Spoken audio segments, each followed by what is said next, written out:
안녕하십니까, 척추박사 닥터왕입니다. 단골 여러분들 안녕하십니까. 새해가 밝았는데 올해는 복 많이 받으시고 오늘 하는 첫 촬영이라서 열심히 해보도록 하겠습니다.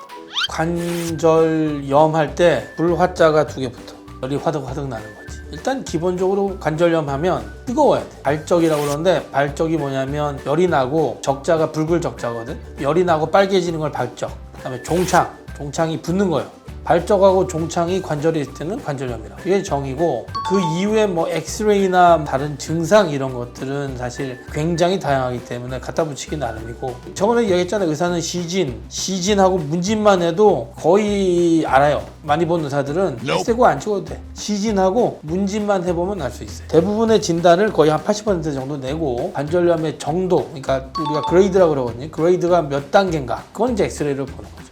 자가진단 방법, 일단 아프면 관절염이지. 관절염이 몇 살부터 온다고 생각합니까? 만약에 아무 일도 안 하고 일상생활만 하는 저노동자의 50대하고 엄청 많이 뛰는 마라토너 30대하고 누가 관절에 파괴가 많을 것 같아요? 후자지. 기본적으로 관절염이 오려면, 저번에 골다공증 이야기 할 때도 마찬가지지만 관절의 턴오버, 부서지고 만들어지는 그런 것들이 균형이 깨지면서 많이 부실 때 관절염이 생기거든요. 그러니까 많이 부시는 조건이 뭐야? 많이 사용하거나 나이가 들어서 활력이 떨어지거나 그런 경우가 있을 수 있겠죠. 그래서 쓰는 거는 많은데 만들어내는 게 작다. 그러면 이제 관절염이 되겠죠. 그러니까 쓰는 게 많은 게 부하가 많기도 하고, 나이가 들어서 만들어지는 게 작으면 상대적으로 쓰는 게 많게 되죠. 그렇게 보시면 되고, 관절염은 사실 자가진단은 제일 중요한 건 통증이에요. 통증이 제일 중요하고, 그 다음에 관절이 부어 있으면 관절염이 온 거예요.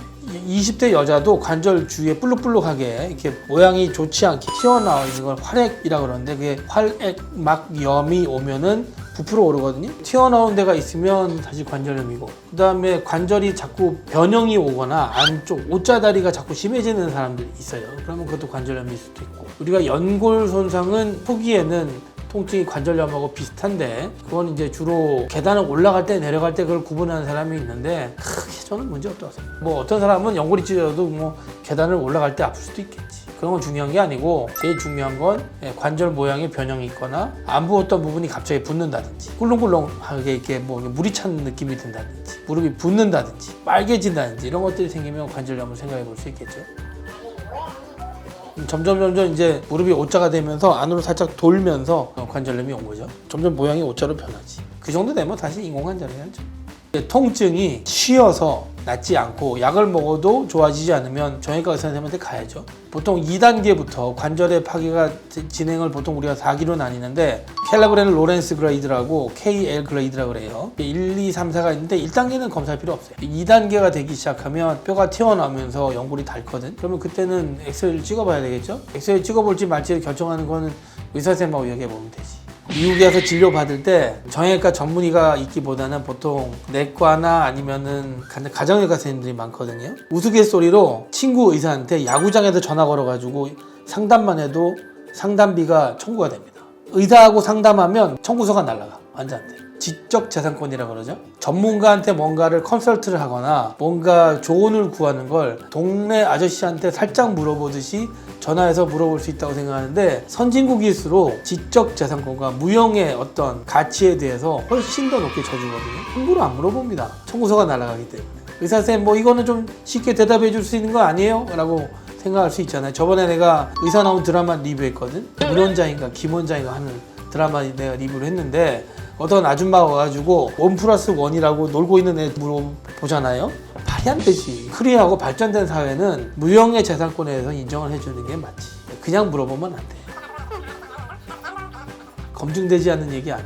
봐봐, 그러면 뭘 해서 예방이 된다는 근거가 있으려면 그걸 한 집단에 대한 데이터가 있어야 될 거야. 내가 20대 어떤 사람이 있었어. 이 사람이 관절염 1단계요. 그럼 내가 어떤 운동을 얼마의 부하로 얼마나 때려서 10년 동안 관찰했더니 이 환자가 관절염이 안 생기더라. 근데 안 하고 냅뒀더니 생기더라. 그런 것들을 내려면 이 사람의 유전적 성향이라든지 근력이라든지 아니면 인종이라든지 이거 다 세분화해야 될 거 아니에요? 그걸 모집단이라고 그러거든. 그 모집단을 만들어서 똑같은 부하를 줬을 때 어떻게 나오냐를 하려면 이 모집단이 얼마나 돼야 될까? 나이, 신장, 근육의強도, 무릎의 모양, 인종 다 따져서 하려면, 그러면 금정구에서 뽑아서 다 돌리려면, 다 뽑아서 10년 동안 추적 관찰하려면 그 논문은 어느 기관에서 해야 될까요? 이런 빅 데이터는 거버먼트가 해야지. 국민에게 돈을 받는 국가가 해야지. 그게 국가가 해야 될 일인데 미국, 일본, 호주, 독일같이 선진국은 이런 빅데이터를 뽑는데 국가가 돈을 때려 붓습니다. 왜? 데이터가 돈이니까. 이 데이터를 가지고 뭘 뽑을지를 그들은 다 알거든. 오랫동안 과학기술이 축적된 나라들은 빅데이터를 인해서 뽑아낼 수 있는 가치 창출이 많다는 걸 이미 알고 있어요. 복지를 하려면 기본적으로 어디다 돈을 집중해서 써야 될지에 대한 사회적인 개념? 그런 게 있어야 되는데 보편적 복지, 밥이나 쭉 주고 병실료나 좀 깎아주고 그런 것만 하는 거지. 그러니까 데이터를 모을 수가 있나? 모을 수가 없어. 지역사회 데이터 그런 게 어딨어. 봐봐, 일반 대학에다가 외주를 준다? 금정구 인구의 데이터를 뽑으라. 몇 명 하는 줄 알아요? 한 500명 하나? 엄청 많은 모집단에 대한 데이터를 때려 부어야 돼. 재활운동이 영향을 주냐 안 주냐를 하려면 엄청 많은 모집단을 뽑아서 이 사람들의 데이터를 분석해서 이 사람이 관절염이 오는지 안 오는지, 20대부터 시작한 사람은 언제까지 오는지, 30대부터 시작한 사람은 언제까지 오는지를 알고 이 사람에 대한 호르몬 분석도 다 해야 되고 처음부터 디자인을 딱 짜서 쭉 뽑아야 되거든. 그걸 프로스펙티브 스터디라고 합니다. 전향적 연구. 후향적 연구는 이런 데이터가 쭉 나오니까 여기서 이쪽을 보면 저기서 온 것 같은데 때려 맞춰볼까? 그게 후향적 레트로스펙티브. 후향적 연구는 질이 떨어져. 전향적 연구는 의도를 가지고 스터디하는 거야. 그래서 데이터가 나오는 거야. 본인이 물어봤던 관절염에 운동에 영향이 있느냐? 심증적으로는 있을 수도 있지. 하지만 의사한테 물어본다면 모르겠다.